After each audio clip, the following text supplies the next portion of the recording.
ايديك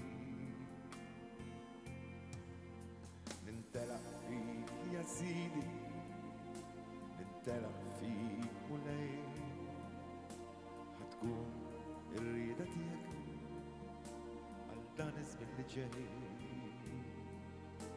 u mpoġġijina f'qalbek dal-biża l-hemm ġo fih u għamel li jsir minni dak kollu li trid bih nintelaq fik ja sidi nintelaq fik mulej ħatkun ir-rieda tiegħek dan iż-żmien li ġej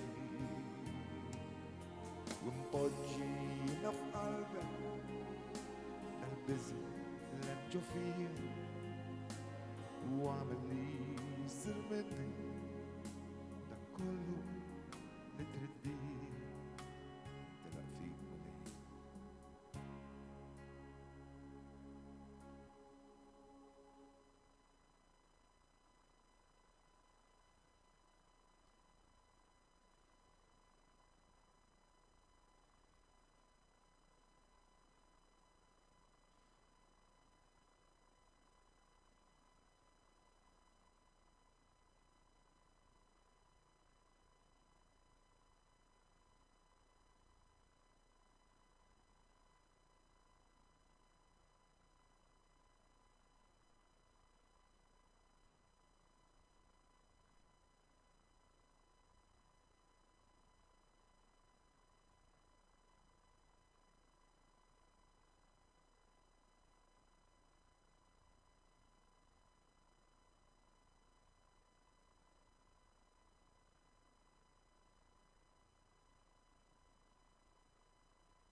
Natukom il-lejla tajba u nilqowkom għal din ix-xandira diretta fuq il-medja soċjali ta' Djoċesi ta' Għawdex kif ukoll se ninaqdu dal-waqt mat-telespettaturi ta' Shake Television għal Lectio Divina, ir-riflessjoni fuq il-Vanġelu tal-ewwel ħadd tal-Avvent immexxija mill-Isqof ta' Għawdex Anton Tewma.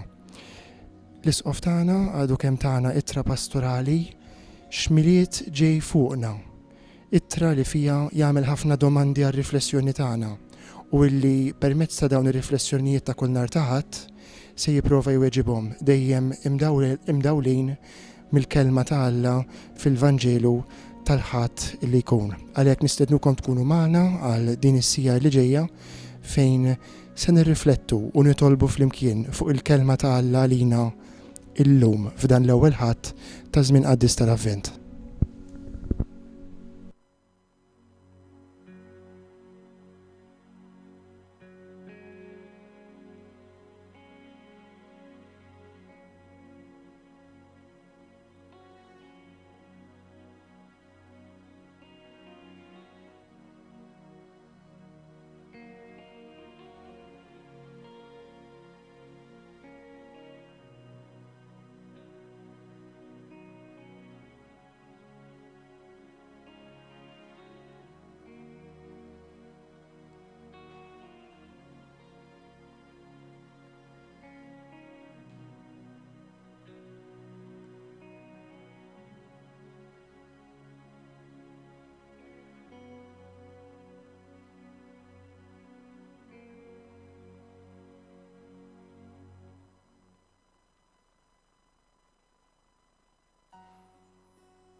nafx jekk din ix ħolma fittixta kull imkien inżilt saqħ il-baħar ma stajt narak imkien tlajt fuq la montanja. Intant nilqgħu magħna lit-telespettaturi illi qegħdin isegwuna fuq Shake Television. Din hija xandira diretta mill-Istitut tal-Familja Papa Giovanni Paolo II fil-Belt Victoria Għawdex fejn l-isqof ta' Għawdex Anton Tewma se jmixxi l-ewwel waħda minn serje ta' Lectio Divina, riflessjonijiet fuq il-Vanġeli tal-Ħadd ta' dan iż-żmien qaddis tal-Avvent, imdawlin mhux biss mill-kelma tal-Alla, imma wkoll mill-littra pastorali li għadu kemm tagħna għal dan iż-żmien tal-Avvent x'miliet ġej fuqna. Nistednukom biex tibqgħu magħna għal din ix-xandira biex inħallu lil Mulej jidawwalna bil-kelma tiegħu. Illum issru.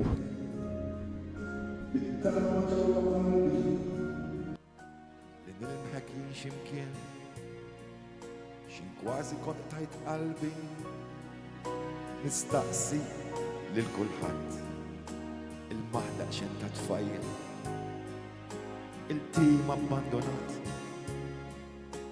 Ersat lem dan it-tfajjel imreżżaħ kien bil-bart kif jista' jkun ta' ċkejken ma jagħti kasu ħadd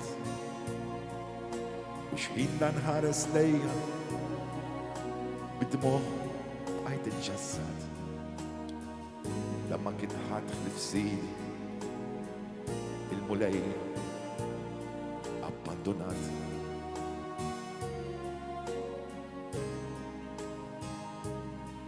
Lamma kien ħadd ħlifsili il-Mulej abbandonat.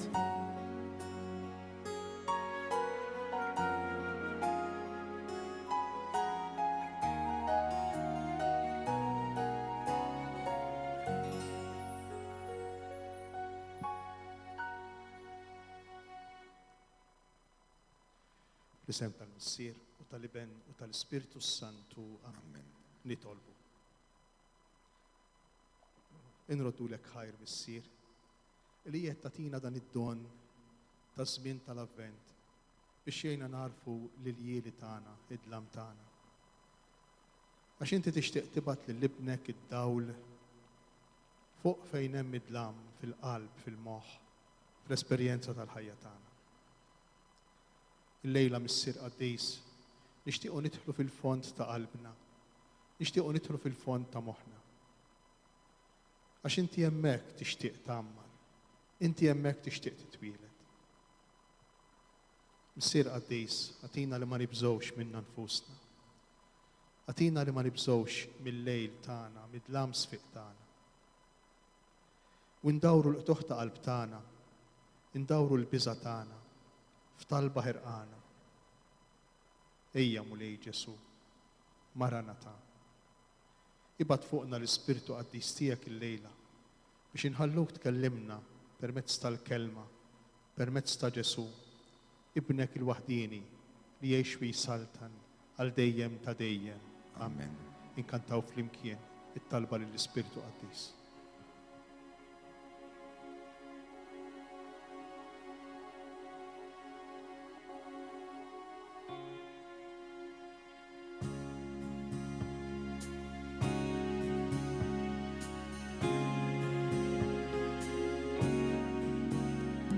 Spiritu Qaddis tal-Mulej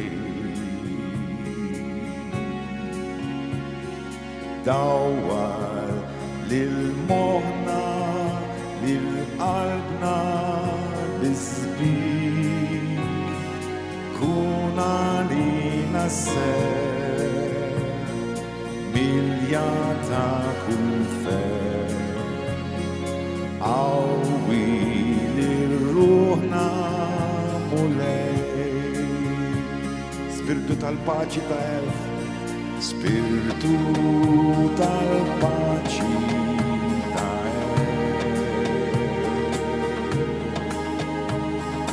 għallimna nħobbu u naħfru bl-arbin ġeddet wiċċilat fejja minna l-mar. Ejja aħjina mulej, ejja aħjina mulej, ejja aħjina mulej.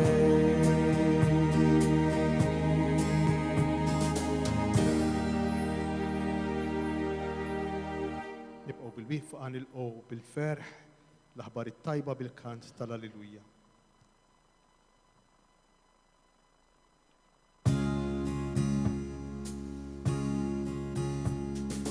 Alleluia, alleluia,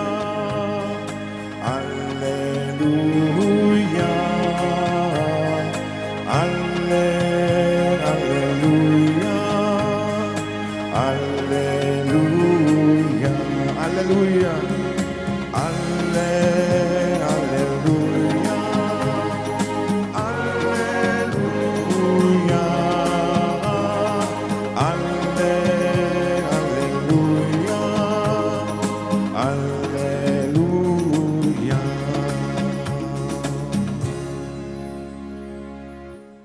Nodu bil-qiegħda nisimgħu l-aħbar it-tajba tal-Vanġelu tal-lum.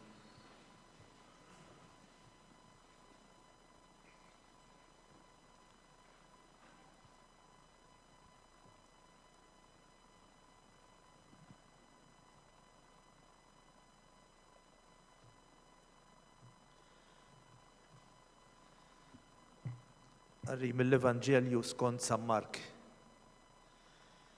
Dak iż-żmien Ġesu qal lid-dixxiepli tiegħu: Kunu għajnejkom miftuħa, isru għax ma tafux meta sa jasal il-waqt.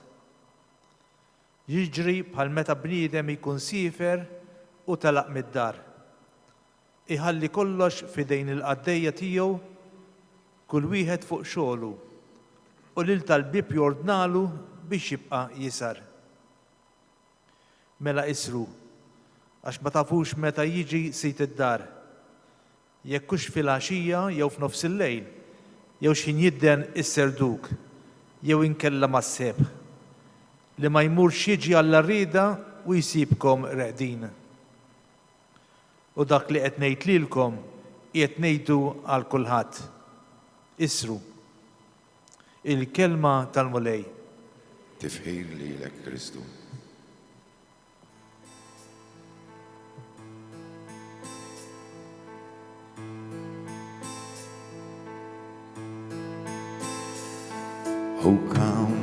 O come, Emmanuel,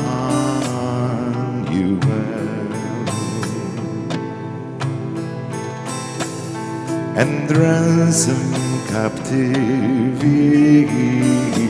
Israel,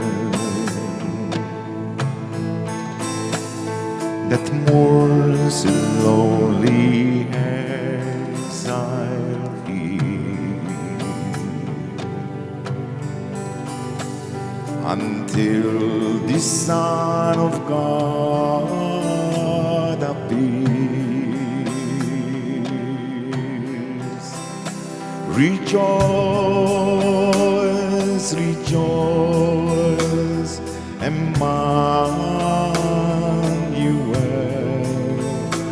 shall come to thee, O Israel. O come, thou Key of David, come and open wide our heavenly home. Make safe the way that leads to thee, and close the paths of misery.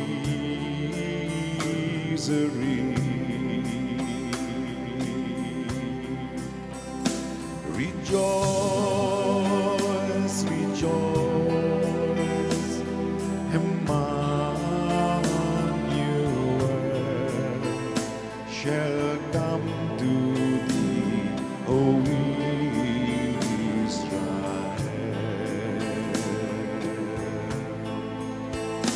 Rejoice, rejoice, Emmanuel shall come to thee, O Israel.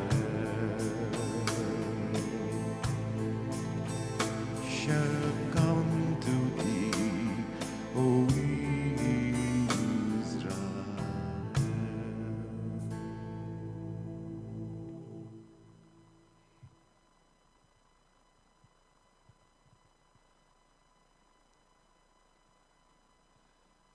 Mela blajnuna talla bdejna iż-żmien tal-Avvent.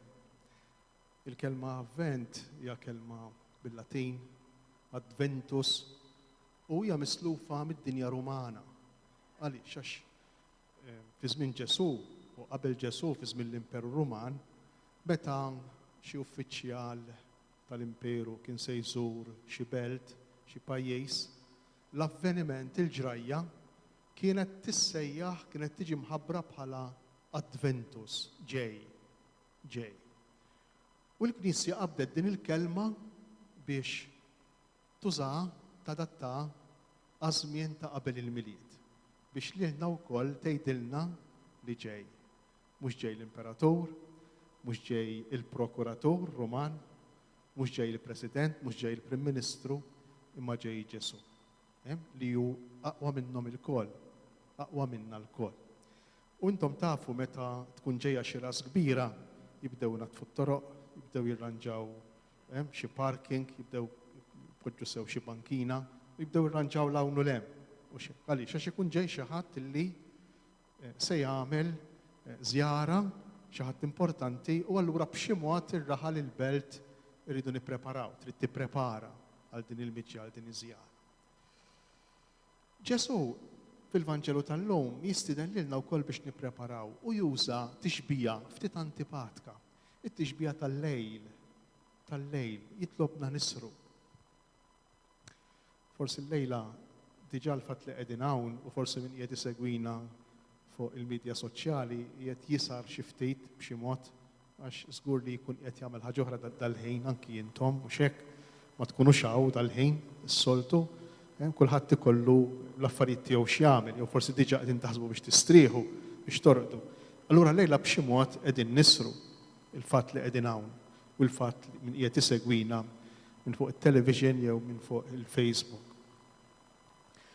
Il-biċċa qiegħda hawn. Illi Ġesu isemmi din it-tixbija tal-lejl, tal-irqad. U aħna jkollna problema kbira. Għaliex għandna problema, għaliex hija tixbija antipatika. Għax ħadd minna ma jinduna, ħadd minna ma jkun konxju meta jkun rieqed, hekk jew le. Aħna nindunaw qabel ma norqdu u nindunaw nkunu konxji wara li nqumu, imma aħna u reqdejn ma nindunawx. U allura meta Ġesu fil-Vanġelu tal-lum qed jgħidilna isru,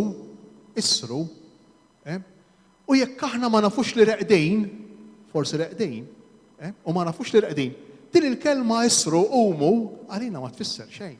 Għax jekk jien rieqed u ma nafx li jien rieqed, din il-kelma isru ma jkollha l-ebda sinifikat fil-ħajja tiegħi. Intom qed tifhmu xi problema għandna fil-Vanġelu tal-lum, biex nifhmu biex inħallu din il-kelma tidħol tassew fil-moħħ u fil-qalb tagħna, għax jista' jkun li aħna storduti li aħna reqdejn u ma nafux. U allura dik il-kelma isru se jkun diffiċli biex nisimgħuha. Jekk aħna reqdejn u ma nafux. U din hija l-biċċa xogħol li rridu nagħmlu matul din il-ġimgħa l-ewwel ġimgħa tal-Avvent. Nippruvaw nindunaw, nirriflettu ftit fuq il-ħajja tagħna u nindunaw jekk ikun hemm momenti fejn aħna storduti, fejn aħna reqdejn. Kif inkunu nafu, interessanti, kif inkunu nafu illi ħafna drabi aħna nkunu storduti, aħna nkunu reqdejn. Kif inkunu nafu li ma nkunux nisru? Hemm diversi sinjali, jien se nsemmi xi wħud minnhom għax inħosshom li jistgħu jenuna. Ħaġa tal-għaġeb, wieħed mis-sinjali l-iktar sempliċi u l-iktar immedjat din iltaqgħu miegħu tafu li minnu meta nkunu reqdejn meta ma nkunux nisru u għalejja inħossuna għajjenin.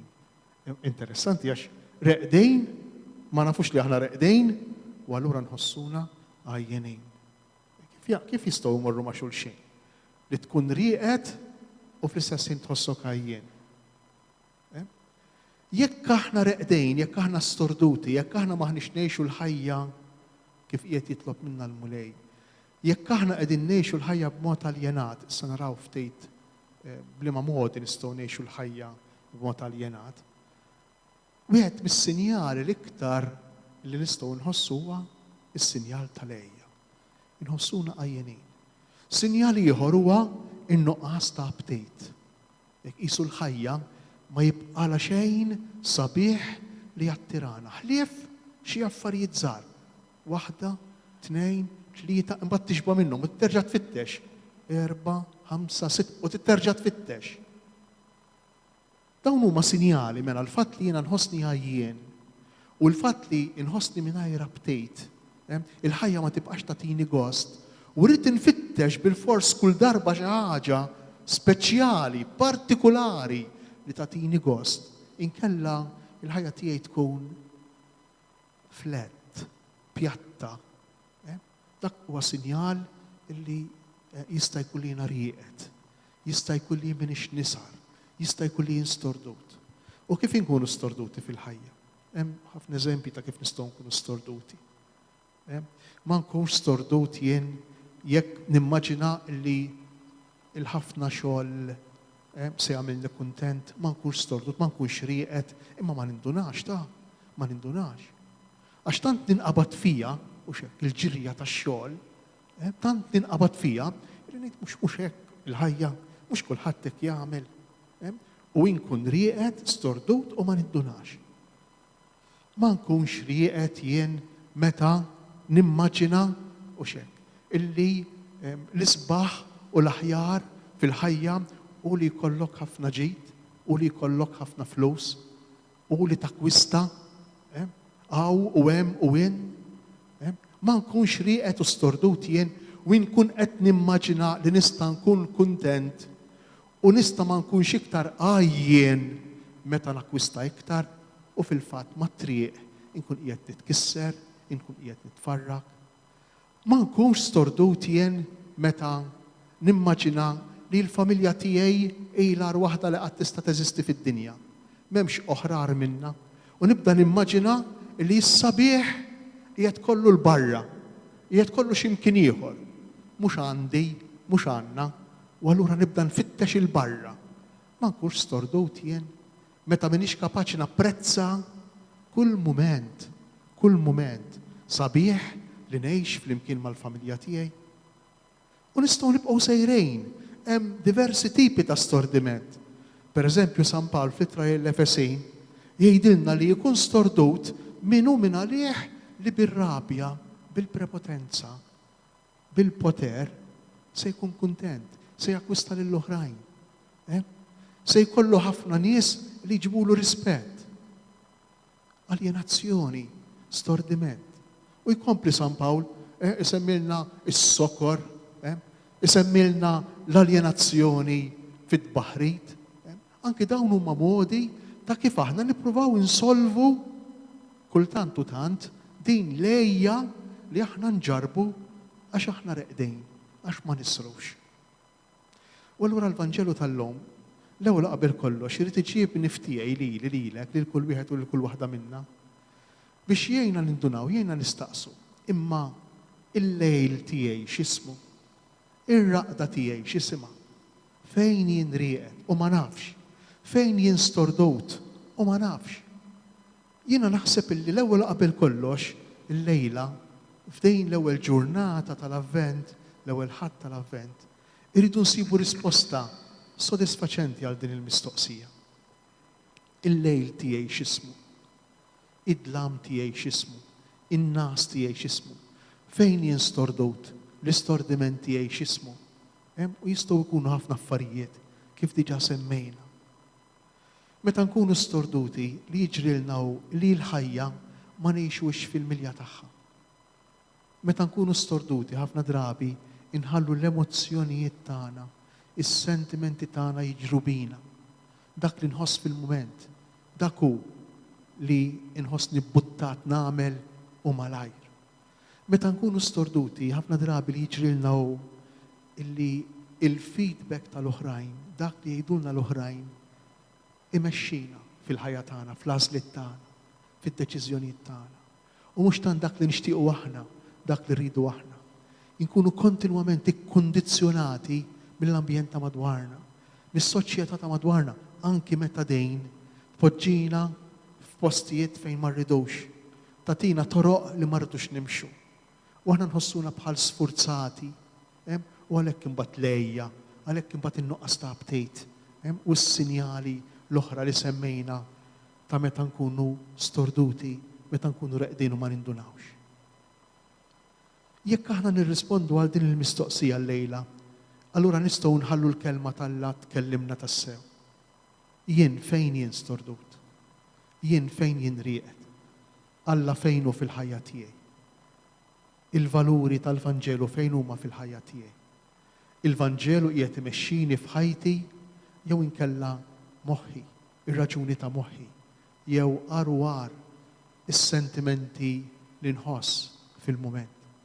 Din il-mistoqsija li l-lejla rridu nirrispondu. Ġesu ma jibżax mill-lejl tagħna, anzi. Il-biċċa qedaw illi donnu Alla jiġi attirat mill-iljieli. U din hija tassew aħbar sabiħa, aħbar tajba. Alla jinżel bħal dawl fid-dlam. Bħal donnu jrid id-dlam biex isib postu. Għax Alla jaf jagħmel ħaġa waħda biss, isalva lill-poplu tiegħu. Imma jekk il-poplu tiegħu ma jkunx jaf, ma jkunx konxju li qiegħed fil-jasar, li qiegħed fl-iskjavitu, allura din il-karba, din it-talba, ejja mulej Ġesu salvani, qatt mu se toħroġ minn qalbu. Qatt mu se toħroġ minn qalbi. Jekk jien minix konxju tal-jasar tiegħi, tal-lejl tiegħi, tad-dlam tiegħi. U allura l-avvent, il-miliet, tiġi tiġbida waħda. Xi ħaġa mġebda, xi ħaġa artifiċjali, xi ħaġa li rrejt nara x'nagħmel u nitqanżaħ biex ngħixha, biex inħoss il-ferħ tal-miliet. Imma l-Vanġelu iktar minn hekk. Il-Vanġelu iktar minn hekk. Il-lejla il-mulej qiegħed jistedinni nagħmel verità f'qalbi. Inkun sinċir miegħi nnifsi. Mingħajr biża'. Il-mulej ma jibżax mid-djufijiet tiegħi. Il-mulej ma jibżax mill-iżbalji tiegħi. U jixtieq li jien ukoll inħares lejn dawn l-iżbalji bl-għajnejn tiegħu. Naċċetta dak li jien id-djufija tiegħi bl-għajnejn tiegħu, bl-imħabba tiegħu. U b'dan il-mod tibda s-salvazzjoni tiegħi. B'dan il-mod id-dawl ta' Ġesu jibda nieżel u jinfet il-moħħ, il-qalb u l-persuna kollha tiegħi. Imma dan hu l-proċess m'hemmx mod ieħor. Ma jsirux magics fil-fidi. Il-fidi hija dialogu. Aħna rridu nagħmlu l-biċċa tagħna biex Alla jagħmel il-biċċa tiegħu. Jekk aħna ma nagħmlux il-biċċa tagħna, Alla ma jistax jagħmel il-biċċa tiegħu għas sempliċi raġuni li Alla lilna għamilna liberi. Għamilna liberi. U ma jistax jaqbes jibbajpassja il-libertà tagħna, ir-rida tagħna, x-xewqa tagħna. Kunu għajnejkom miftuħa, isru, għax ma tafux meta se jasal il-waqt. Interessanti il-klim tal-Vanġelu. Traduzzjoni litterali tajru n-nas. Kunu tajru n-nas. Kieku jkollna mmorru għall-oriġinal, insibu tajjar in-nas. Tajru n-nas. X'jiġifieri tajjar in-nas? Jiġifieri ħu ir-responsabilità ta' ħajtek. Tintelaqx. Imtela bit-tama. Ħafna drabi provaw irriflettu ftit. Meta aħna ngħixu fil-lejl, meta aħna ngħixu storduti, x'jiġrilna? Ma nkunux verament sidien tal-persuna tagħna, tal-ħajja tagħna. Għaliex? Għax Alla jixtieq ħaġa waħda minn kull wieħed u kull waħda minna. Alla jixtieq li aħna nkunu tassew liberi, tassew responsabbli. Alla jixtieq li jien tassew inkun fija nnifsi, fik innifsek, sejt tiegħek innifsek. Dan jixtieq Alla, għalija u għalik, biex inkunu tassew realizzati, kuntenti. U allura jabbina bir-responsabilità tajru n-nas, aħna rridu nagħmluh. Tajru n-nas, mhux se jagħmlu huwa għalina. Aħna rridu nagħmluh. Issru. Din il-kelma issru fil-Vanġelu ta' San Mark, illi minnu qegħdin naqraw din is-silta, insibuha 6 darbiet dan il-Vanġelu. 3 darbiet fil-Vanġelu tal-lum. It-3 darbiet l-oħra insibuha f'kapitlu 14. Fil-ġinien ta' Żebbuġ, meta Ġesu lid-dixxipli tiegħu jgħidilhom kemm il-darba issru, issru, issru, ibqgħu imqajma, ibqgħu imqajma, ibqgħu imqajma. U lid-dixxipli tiegħu meta jgħidilhom ibqgħu imqajma, mhux qed jgħidilhom biss itolbu, issru u itolbu, imma qed jgħidilhom xi ħaġa oħra. Issru miegħi, oqgħodu miegħi, qed jgħidilhom iżjed, qed jgħidilhom tiddejqgħux, tosservaw, tħarsu, taraw l-esperjenzi kollha tal-ħajja tagħkom. Tagħlqux għajnejkom quddiem l-ebda esperjenza tal-ħajja tagħkom. Għaliex? Għax f'dak il-mument Ġesu kien għaddej mill-ar momenti emozjonali, l-ar momenti ta' dwejja, ta' diffikultà li bniedem jista' jgħaddi minnhom. Tiddejqgħux tosservaw ir-realtà kollha umana. Tfittxux l-istordiment biex ma tarawx xi biċċiet, xi partijiet minn dak li aħna fil-ħajja tagħna msejħin biex ngħixu. Il-mulej qiegħed jitlobna nkunu preżenti, nkunu hemm bil-moħħ, bil-qalb tagħna, bil-persuna tagħna. Imma mhux biss. Issru f'dak il-Vanġelu kapitlu 14 ta' San Mark ifisser ukoll tkun mal-batut, ifisser ukoll tkun solidali, tidħol f'empatija, ifisser ukoll tħenn, tipprova tagħmel li tista' għal persuna li għaddejja mill-awġ, mid-diffikultajiet. Imma tfisser ukoll issru li tagħmel ir-rida tal-Missier. Mhux kif irrid jien imma kif trid int. Meta Ġesu qiegħed jgħidilna issru fil-ġnien taż-Żebbuġ, qiegħed jgħidilna osservaw ftejt dak li qiegħed jiġri lili. Għaliex? Għax dan kollu jiġri lilkom. Għax dan kollu jiġri lilkom fil-ħajja tagħkom ta' kuljum. Kull wieħed u kull waħda minnkom tgħaddu minn mumenti jibsejn bħalma qiegħed ngħaddi minnhom jien. U kull wieħed u kull waħda minnkom tixtiequ illi ma tkunux weħidkom fil-mumenti jibsejn. Kull wieħed u kull waħda minnkom tixtiequ li jkun hemm is-support tal-ħbieb tagħkom, ta' dawk li jħobbukom, ta' dawk li jistgħu jenukom. Kull wieħed u kull waħda minnkom se jiġrilkom bħali tiġu fil-konflitt bejn dak li nixtieq jien u dak li jixtieq il-Missier. Kull wieħed u kull waħda minnkom irid jara kif jagħmel biex fil-ħajja tiegħu jaċċetta x-xewqa tal-Missier għalih għaliex ir-rida tal-Missier hi l-islim tiegħu, ir-rida tal-Missier hi l-paċi tagħkom. Dan kollu ifisser issru. Issru jfisser li ngħixu b'saqajna mal-art. L-esperjenza tal-umanità tagħna fil-fraġilità kollha tagħha. Imma moħħna fis-sema, mimlijin bit-tama, bil-fiduċja li tiġi mill-Missier, li tiġi minn Alla, mhux kif irrid jien, imma kif trid int. Allura issru ifisser ngħixu dan il-konflitt, dan id-dialogu. Issru ifisser ngħixu din it-talba li xi drabi ssir ġlieda. Issru ifisser ngħixu l-verità umana u divina tagħna. Kemm xi ħaġa sabiħa li l-mulej qiegħed jistedinna lija. Aħna ħafna drabi ngħixu dawn iż-żewġ dimensjonijiet, l-umanità tagħna u l-ispiritwalità tagħna bħala żewġ elementi separati, żewġ kompartimenti differenti. Il-mulej illum permezz ta' din il-kelma issru qiegħed jgħidilna l-esperjenza tal-ħajja tagħkom anki fil-fraġilità kollha tagħha, fid-dlam kollha tagħha, hija l-qalb ta' Alla. U Alla jista' jinżel u jitfa' d-dawl tiegħu u jsalva lilek mid-diffikultà jew fid-diffikultà li qed tgħix jekk inti tolli leħnek lejh u titolbu ejja mulej Ġesu. Jekk inti konxju mid-dlam tiegħek, konxju mill-ġnien taż-żebbuġ tiegħek. Ma tafux meta jasal il-waqt. Hawnhekk għandna kelma gustusa. Din il-kelma waqt bil-Grieg hija l-kelma kairos. Il-kelma kairos hija isem ta' Alla Grieg. Il-Griegi biex jgħidu żmien, biex jgħidu ħin, jużaw żewġ kelmiet. Il-kelma kronos li hija l-kronoloġija, il-ħin iż-żmien u xejn. Bħalissa 9:05, 8:05. Il-żmien. Imbagħad wara 8:05 jiġu d-disa. Imbagħad id-disa iż-żmien, il-kronos, l-istorja.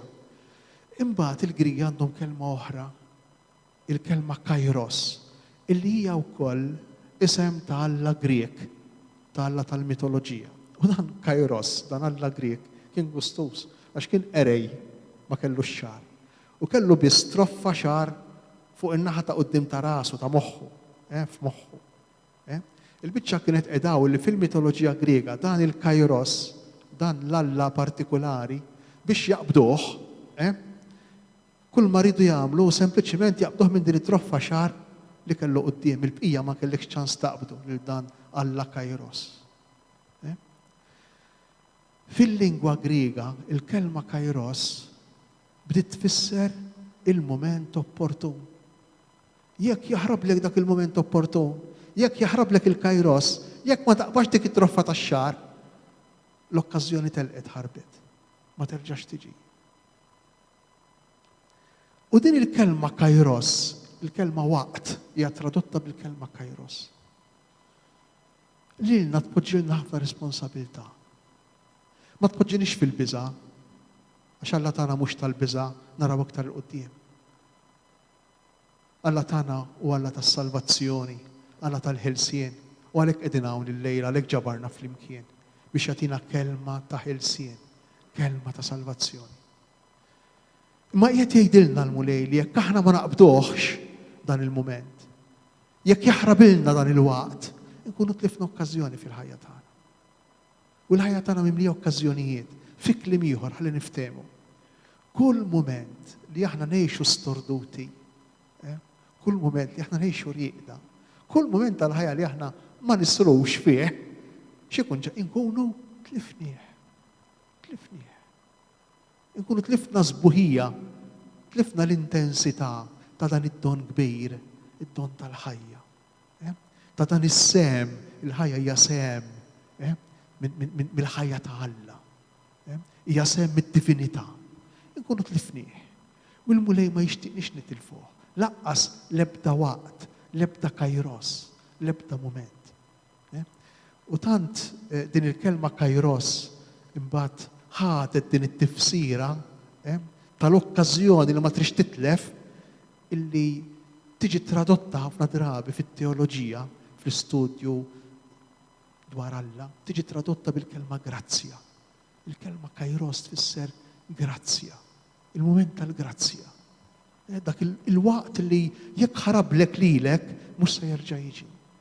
U allura li minnu dan il-waqt li jekk ħarabilna mhux se jerġa' jiġi. Li minnu dak il-waqt? Li minnu? Il-waqt issa. Issa. Aħna sfortunatament dan il-waqt dejjem npoġġuh u mbagħad inkun sew, u mbagħad ħankun kuntent, u mbagħad u mod ieħor ta' kif ngħix rieqed stordut aljenat. Għaliex? Għax nisar imbagħad ħanejx il-ħajja tiegħi fil-milja tagħha, imbagħad xi noħroġ bil-pensjoni, imbagħad xi neħles din il-biċċa tax-xogħol, imbagħad meta tfal jikbru, imbagħad. Il-mulej qiegħed jgħidilna li issa hu l-waqt. Issa hu iż-żmien it-tajjeb.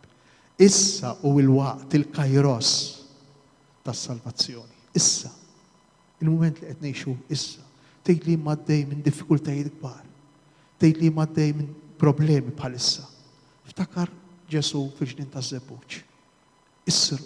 F'dak il-mument qalilhom issru. U f'dak il-mument li tgħidilna issru. U f'dak il-mument hu wkoll għamel is-sara.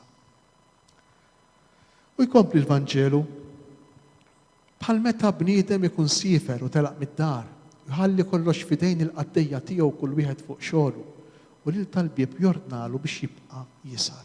Unek għandna t-tieni kelma, it-tieni darba l-verb tisar, isru f'dan il-Vanġelu. Ġesu jsemmi eżempju biex ikompli jifhemna l-importanza tas-sara. U jgħidilna bħal bniedem li jkun imsiefer.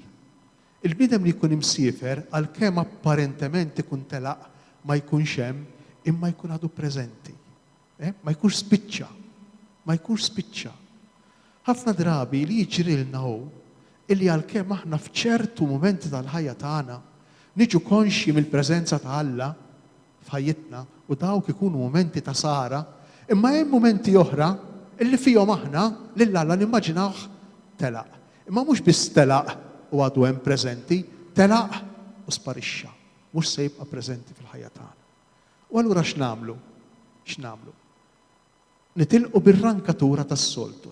Il-mod kif is-soltu nirraġunaw, il-mod kif is-soltu niddeċiedu, il-mod kif is-soltu naġixxu. U lil Alla nħalluh. Imbagħad meta tinqala diffikultà, tinqala problema, nippruvaw nerġgħu u xejn, forsi imnalla ikun dak il-mument, forsi jkun mument ta' kajros li fih jerġa' jfakkarna fih falla u allura nerġgħu nduru leh. Hekk nieħdu dan iż-żmien tal-pandemija, iż-żmien li għaddejjin minnu. Ippruvaw irriflettu ftit. Fil-bidu kien hemm sara kbira. Fil-bidu kulħadd kien jisar. Sara kbira. U s-sara, ġifieri din l-awareness, din il-konsapevolezza li għaddejjin minn żmien diffiċli, x'hekk, ġiet tradotta f'azzjoni. Ħadna ċertu deċiżjonijiet, ċertu azzjonijiet, kemm fuq livell personali, kemm fuq livell familjari, kemm fuq livell ta' pajjiż, kemm fuq livell ta' dinja. Imma mhux biss, din is-sara ma kienx biss umana, imma kienet ukoll okkażjoni kajros biex laqqana malla. Allura kien hemm mumenti ta' talb, iktar riflessjoni fuq il-ħajja tagħna xi tfisser, għalfejn qegħdin hawn, x'jiġri mal-mewt, minn fejn ġejjin, x'inhu s-sens ta' din il-ħajja u ħafna mistoqsijiet oħra bħal dawn. Immissa xiġralna. Jista' jkun illi bdejna deħlejn fl-istordiment, jista' jkun li bdejna norqdu, jista' jkun li bdejna nidraw, imma fl-istess ħin għajjenejn qegħdin nidraw xi ħaġa u reqdejn fiha, imma fl-istess ħin hemm sensazzjoni hekk sottili u profonda ta' ejja. Jista' jkun li l-mulejqiet jitlobna biex nisru iktar bis-serjetà f'dan iż-żmien. Fi kliem ieħor, jista' jkun li l-mistoqsijiet illi kellna fl-ewwel parti tal-pandemija minn frar li għadda l-hawn, jista' jkun li dawn aħna tant qatolna qalbna, tant ma rispondejnihomx, illi kull ma għamilna tfajnihom fl-inkonxju tagħna, tfajnihom poġġejnihom fuq xkaffa u għedna dawn m'hemmx ċans nirrisponduhom allura rridu nippruvaw inkampaw kif nistgħu u sakemm immutu ngħixu. Taħsibx, toqgħodx tinkwieta, ibqa' miexi. Jew bil-maqlub jista' jkun li tant u xek ikun hemm min jaqa' fil-paniku u fid-diffikultà illi jistaġna ma jkunx jista' bistanqas jagħmel pass ieħor f'ħajtu, anki dak hu mod kif tistordi, kif torqod, kif ma tagħmilx is-sara b'maturità u b'serjetà, jista' jkun. Jista' jkun illi Alla naqalgħu ħal kollox, Alla nħossu il-bogħod ħafna meta ma jirrispondix dritt u jiġrilna bħal dik l-istorja tal-ktib ta' Slaten, ta' Elija, meta dawk is-saċerdoti tal-Alla Baal jitolbu u Elija għallhom forsi rieqed, forsi siefer, forsi u aħna wkoll ngħidu iju Alla forsi mhux qiegħed jagħti kasna. U ma nkomplux nitħabtu biex insibu l-vera preżenza ta' Alla f'dak li għaddejjin minnu, għax Alla qiegħed hawn f'dak li aħna għaddejjin minnu, Alla huwa preżenti. Mhux biss biex ikellimna jew biex iwissina, imma huwa preżenti. Kien preżenti, għadu preżenti u jibqa' preżenti f'din l-esperjenza ta' tbatija li qegħdin ngħixu. Hekk immorru b'moħħna mill-ewwel fil-ġdien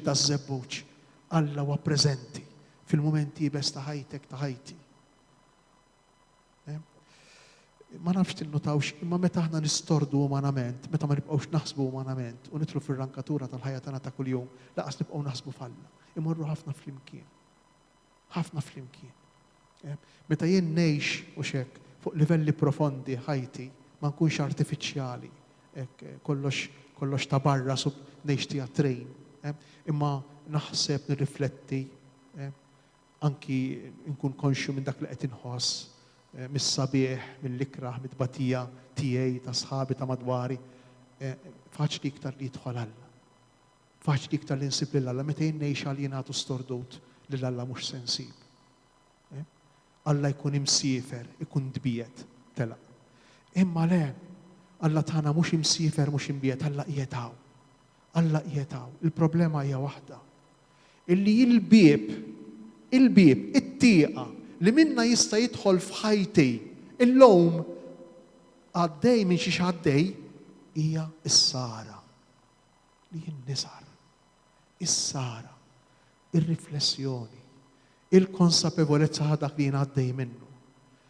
L-awareness li jien mimli xewqat, l-awareness li jibrida minn perfett, l-awareness li għandi ħafna djufijiet. Jekk jien ma nkunx konxju mill-fragilità li nġor kontinwament fija, qatt mu se toħroġ minn fommi dik it-talba. Ejja mulej Ġesu salvani. Ejja mulej Ġesu salvani. U din hija s-sara. Din hija s-sara fil-milja kollha tagħha.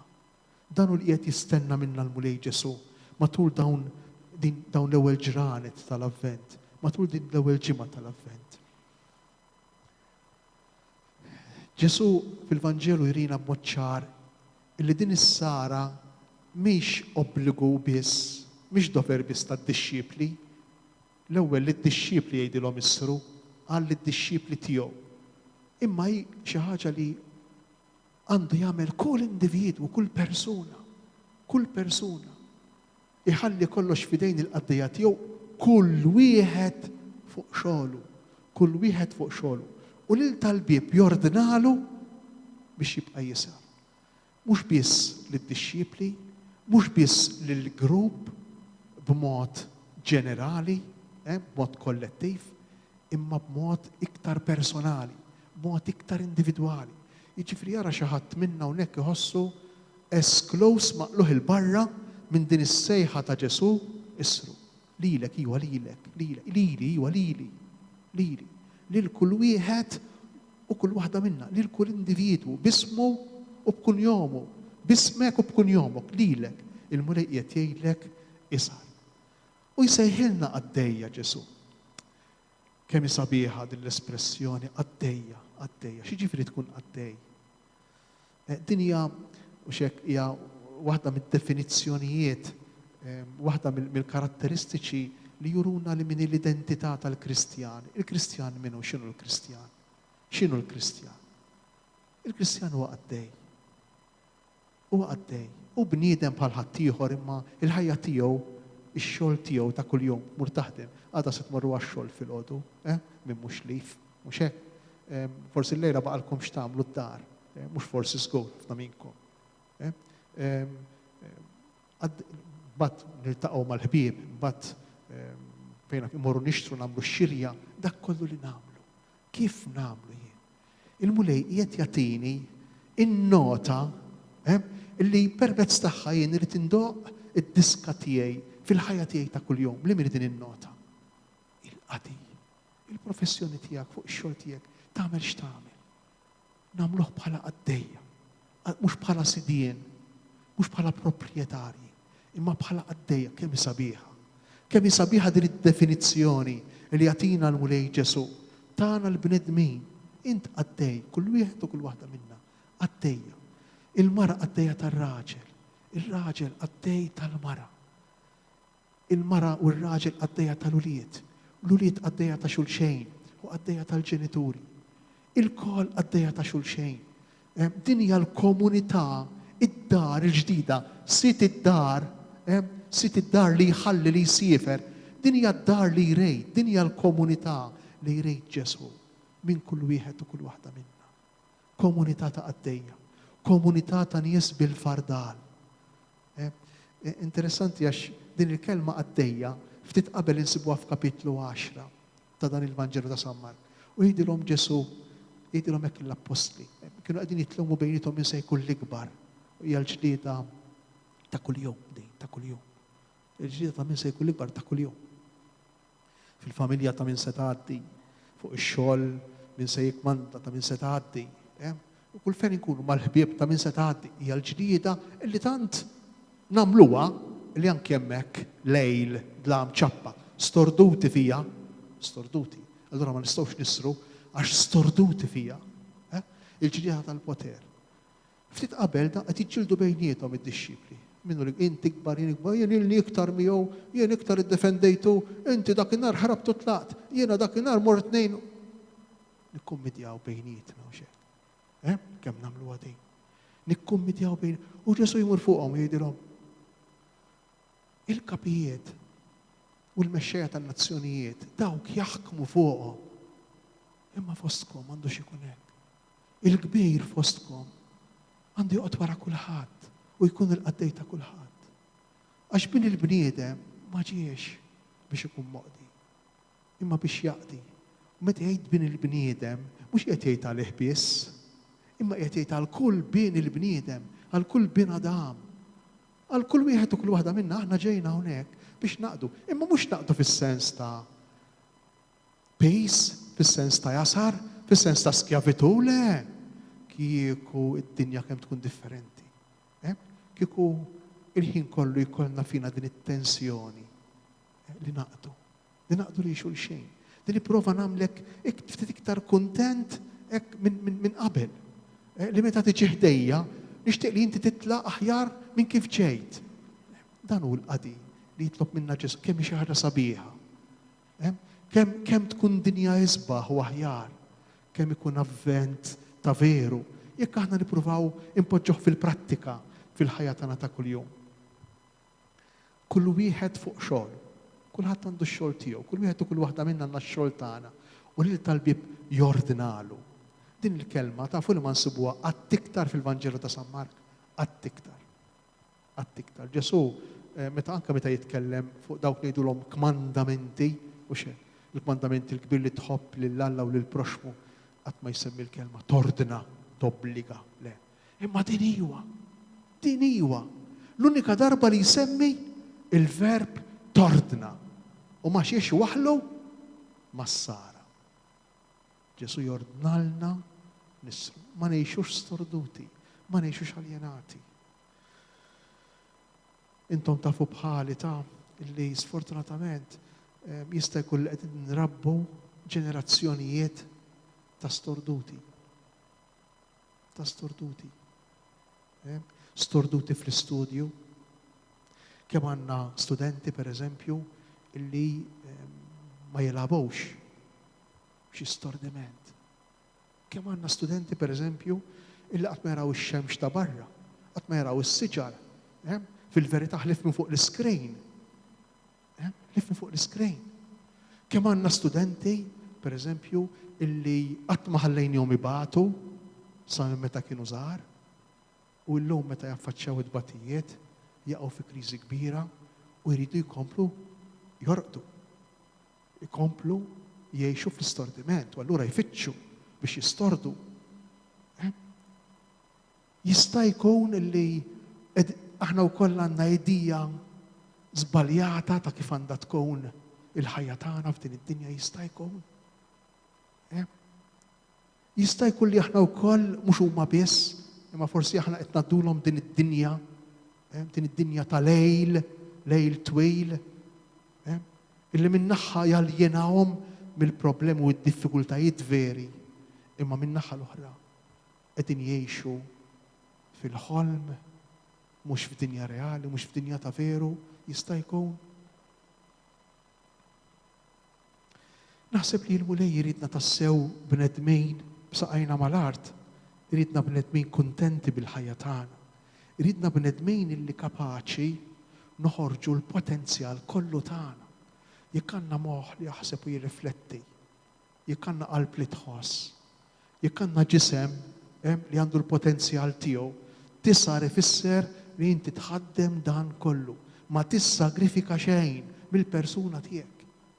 Tisar ifisser tkun sħiħ, kollok kemm int, f'kull esperjenza tal-ħajja. U biex aħna nkunu tassew sħaħ, mhux biss fuq livell uman, imma anke wkoll fuq livell spiritwali, irridu nħarsu lejn nfusna bl-għajnejn ta' Alla. Irridu nħossu l-qawwa tal-Ispirtu ta' Alla li qiegħed fina. Hawnhekk Ġesu fil-Vanġelu ta' San Mark jagħtina l-erba' skadenzi ta' kif kien jinqasam il-lejl. Għandna kull 4 sigħat għandna meta fil-għaxija ejju niżla x-xemx, 4 sigħat sa nofs il-lejl, 4 sigħat sa x'in jidden l-ewwel darba s-serduq u 4 sigħat sa x'in jidden it-tieni darba s-serduq. Għandna anzi 3 sigħat, skużawni, 3 sigħat. Għandna 12 siegħa, 12 siegħa tal-lejl. Nixtieq nixbet l-attenzjoni tagħkom fatti li kultant jaħrabilna jew forsi ma nixkolxu tiegħu biżżejjed.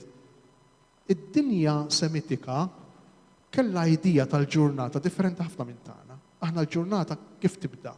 Tibda bid-dawl u tispiċċa bid-dlam. Il-ġurnata tal-Lowt tibda bil-maqlub. Tibda bid-dlam iju niżla x-xemx u tispiċċa f'nofsinhar. Għaliex? Din il-perspettiva ottimistika, din il-perspettiva ta' tama, din il-perspettiva ta' Alla li joħloq jagħti l-ħajja u l-ħajja li ma tmutx, din ix-xemx li titla wara l-lejl, dan id-dawl li jinżel f'nofs id-dlam. Kemm hi perspettiva ta' tama, kemm hi viżjoni mimlija bit-tama, illi kull wieħed u kull waħda minna għandna bżonn aħna wkoll nintegraw nassumu f'ħajjitna. Jiena nixtieq nikkonkludi billi nsemmi żewġ eżempji żgħar hekk jew 3 tal-jieli fl-Iskrittura. L-ewwel lejl li jissemma fl-Iskrittura huwa l-lejl tal-ħolqien. Imma dan il-lejl jgħidilna l-ktieb tal-Ġenesi fil-bidu kien hemm il-kaos. Interessanti. L-ewwel kien hemm il-kaos. U minn dak il-kaos il-kelma tal-Alla, Alla li jitkellem, ħajsir id-dawl, u id-dawl sar. Alla il-kelma tal-Alla toħloq l-ordni. Toħloq il-ħajja mill-kaos. Minna mill-kaos tiegħek, mill-kaos tiegħi. Jekk m'iniex sordut, Alla jista' joħloq l-ordni. Alla jrid jagħtini il-ħajja. Għax jista' jkun li nqiegħed fil-kaos biex infittex il-ħajja bil-mod tiegħi. Bl-idea ċkejkna, żgħira u xejn, nara bis-samnieħri tiegħi. U Alla qiegħed jistedinni biex inħallih permezz tal-kelma tiegħu joħloq il-ħajja u l-ordni fil-kaos tiegħi. It-tieni lejl li nixtieq insemmi l-lejla huwa l-lejl ta' Abraham. Immaġinaw. Alla jidillu lill-Abraham u jgħidlu għada filgħodu trid taqbad il-libnek, u l-ktieb tal-Ġenesi u ċiniku ħafna, libnek li tħobb, l-uniku wieħed li għandek ifakru. L-uniku wieħed li għandek li tħobb, li batej daqshekk kien biex ġibtu li dan ibnek. U tmur fuq il-muntanja li jinsen u rejk u toffri u li b'sakrifiċċju. Immaġinaw dak il-lejl. Ekku f'dak il-lejl daħħal il-lejl tiegħek meta ħassejt li l-mulej qed jħoddlok xi ħaġa għal qalbek. Daħħal f'dak il-lejl ta' Abraham it-telfa tal-iktar ħaġa għażiża li qed ġarrabt f'ħajtek. Daħħal f'dak il-lejl ta' Abraham il-kumbattimenti u l-konflitti miegħek innifsek u forsi ma' Alla li kellek. U Abraham it-tama, kontra kull tama, jidilna San Pawl. It-tama kontra kull tama, u ħalli l-libnu fuq il-muntanja. U sar Abraham mhux biss missier Iżak, imma sar Abraham Av Raham, żewġ kelmiet bil-ludi li għandhom raham ifisser ġuf. Dak li qabel kien ġuf mejjet għax Abraham ma stax ikollu tfal. Issa jsir il-ġuf li minnu jitwielet kull nisel. Il-popli kollha. Avraham.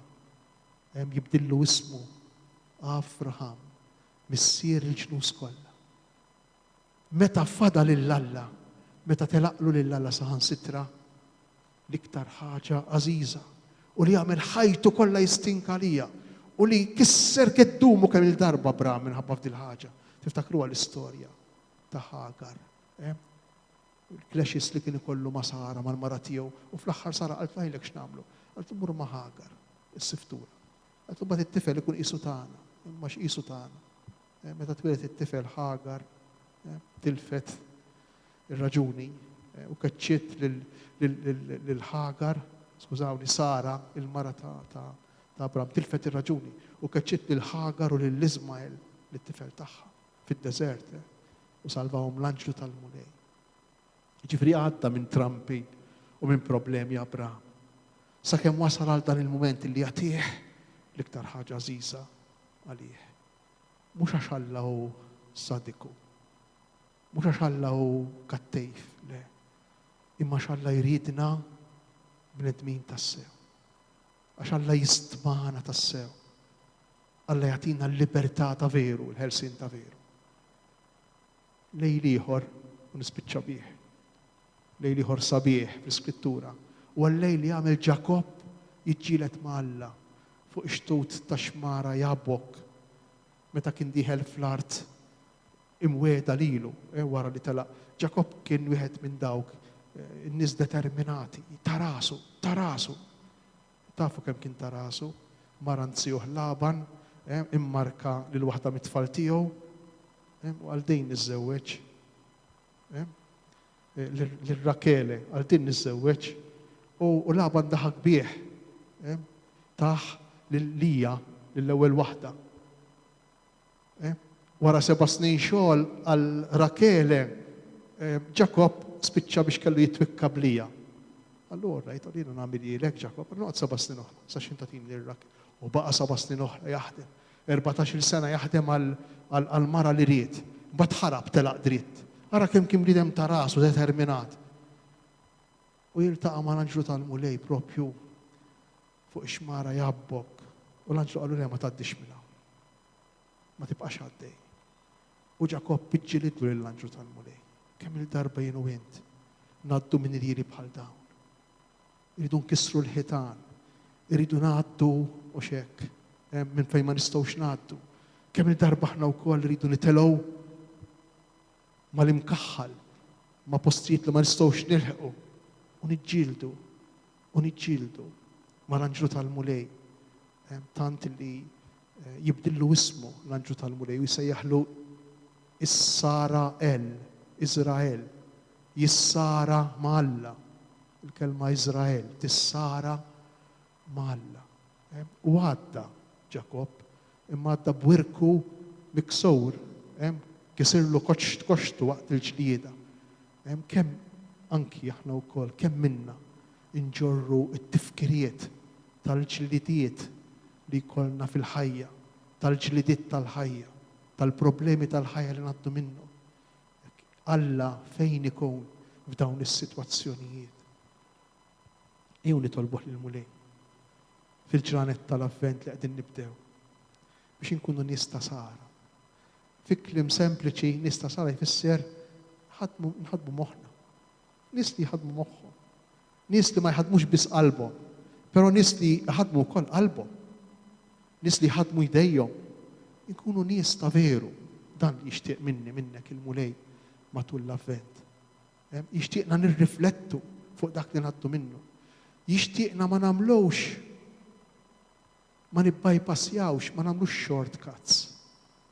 Għax ħafna drabi shortcuts jispiċċaw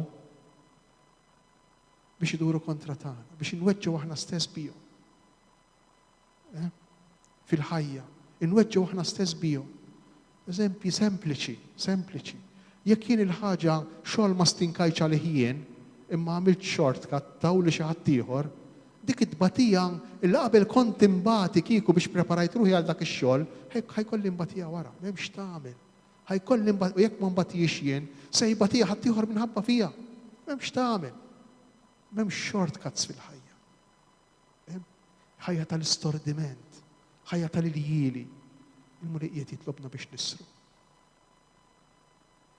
U bħala proposta żgħira, id-Djoċesi ta' Għawdex xi saċerdoti ipproponew talba żgħira għal kuljum matul il-ġranet kollha tal-Avvent. Din il-ġimgħa it-talba tagħna ser tkun kollha kemm hi ejja mulej Ġesu. Ser tkun kollha kemm hi fuq dak li għadna kif irriflettejna fuq is-sara, fuq kif nisru. Din it-talba tistgħu tniżluha minn fuq il-website tad-Djoċesi. L-lum kulħadd jħaddem mhux hekk dawn il-mezzi tal-komunikazzjoni. U se tkun dejjem fuq net, jiġifieri talba ta' kuljum, 5 minuti ma ddumx iktar. L-ideali kieku jkun illi ma tagħmilix waħdek li tinġabar forsi mar-raġel mal-mara u fejn hemm mat-tfal. Tinġabru flimkien. 5 minuti wara l-ikel qabel l-ikel x'in tridu intom. U titolbuha kuljum. Huwa mod ta' kif dak li jedna fil-Vanġelu, dak li jedna fit-tifsira li għamilna fir-riflessjoni tal-lejla nippruvaw ngħixuh fil-ħajja tagħna. U biex nenukom dawk li qegħdin hawnhekk se jiġu issa xi jirġiel u jqasmulkom ix-xema li hija s-sinjal tas-sara, is-sinjal tad-dawl fid-dlam. Hekk tistgħu twettqu tagħmlu din it-talba li qegħdin nipproponu anki b'din ix-xema mixewla. Tista' tgħinkom titlu ftit iktar fl-ispirtu ta' din l-istennija. Qabel nikkonkludi kienu nixtieq fisimkom il-koll kemm li qegħdin hawnhekk kif ukoll dawk li qegħdin jisimgħuna jew jarawna bil-mezzi tal-komunikazzjoni. Nixtieq nagħti l-awguri tiegħi lill-Eminenza il-Kardinal Mario Grech u xek l-isqof ta' qabli f'din id-Djoċesi. U nixtieq ukoll li parti mis-sara tagħna matul din il-ġimgħa tkun talba għalih jekk Alla jrid ikollna l-okkażjoni li nilqgħuh fostna jekk nagħmlu ċelebrazzjoni ta' ringrazzjament fil-ġranet li ġejjin. Nafżawkom bid-dettalji iktar il-qudiem sintendi fil-limiti tar-restrizzjonijiet li qegħdin ngħixu. Nirringrazzjakom tal-parteċipazzjoni tagħkom waqt issa li nkantaw flimkien u bil-wieqfu nkantaw flimkien it-talba tal-missierna jekk tiġi mqasma lilna din ix-xema li nistgħu nużaw waqt it-talb.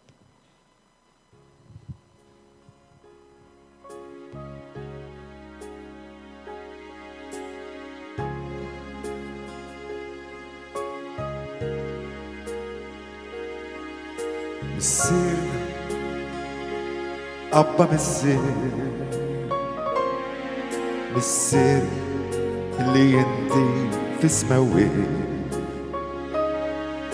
يتقدس لسمتك في القلب تحفنا وليد بالسيرة اللي ينتي في سماوي تجي صلناتك وليد تجي صلناتك تجي صلناتك يكون داك اللي تريد انت كيف في السما هيك داك فلان تجي صلاتك تجي صلاتك يكون داك اللي تريد كيف في السما هيك داك فلان بتصيرنا دينا الحبس ليشل اللي عنا بظن كل يوم واحفرلنا النبض تاعنا كيف نحفروا للندمين اللي معنا وما كانوا مديونين بالسر لا تحليش في زمان تنسيوني وتجري احلسنا من كل حزن الشبكة القرب احلسنا من كل قلب تدلمي تجي صنعتك تجي صنعتك تجي صنعتك يكون داك اللي تريد كيف السما يقدر فراغ تجي صنعتك تجي صنعتك يكون داك اللي تريد يكون داك اللي تريد يكون داك اللي تريد كيف السما يقدر فراغ. Il-mulej ma'kom, iberikna, iħarisna, Alla li jista' kollox il-Missier, l-Iben u l-Ispirtu Santu. Kalla rrid niltaqgħu il-ħadd li ġej fl-istess ħin intemmu din iċ-ċelebrazzjoni bil-kant tal-aħħar. Il-lejl it-tajjeb lil kulħadd.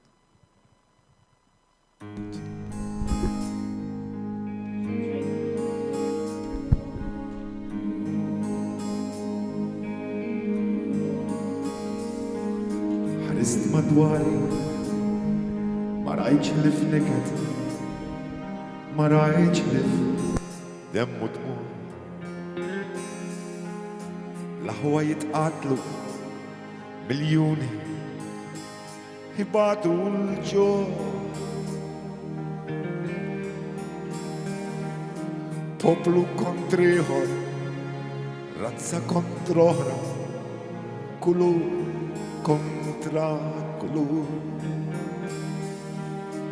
u ġliet u gwerra u ġoħli waħxek mad-dinja kif idur ħarist madwari ħarist ġodari u tifhem x'qed ngħid jien ikel jittrema u lussu kull imkien u n-nies jeħxinu mill-ikel żejjed min xejn maħna naqsin fil-waqt li jħudna li bissejkna ħudna imutu imġewħin Sinjur ġib il-paċi u l-ħaq fost il-nedbin u għamel l-inħobbu u nejnu lil-xulxin Sinjur ġib il-paċi u l-ħaq fost il-nedbin. U b'dik il-mużika sabiħa fl-isfond kompożizzjoni ta' Dominic Grech u The Tramps, Sinjur ġib il-paċi, naslu fit-tmiem din ix-xandira diretta mill-Istitut tal-Familja Ġwani Pawlu it-tieni fil-Belt Victoria Għawdex fejn wassalnilkom il-Lezzju Divina għall-ewwel ħadd tal-Avvent immexxija mill-Isqof Anton Tewma. Kif ħeġġeġkom l-Isqof, inħeġġukom aħna wkoll biex titlu iżżuru l-paġna ta' Facebook ta' Djoċesi ta' Għawdex fejn fuq net issibu sussidju xkejken ta' talb illi tistgħu tużaw bħala familji kuljum u tkomplu għalhekk din il-mixja illi bdejna il-lejla. Natukom appuntament għal bħallum ġimgħa fl-istess ħin fi 8 ta' filgħaxija għal-Lezzju Divina tat-tieni ħadd tal-Avvent. Insellmulkom.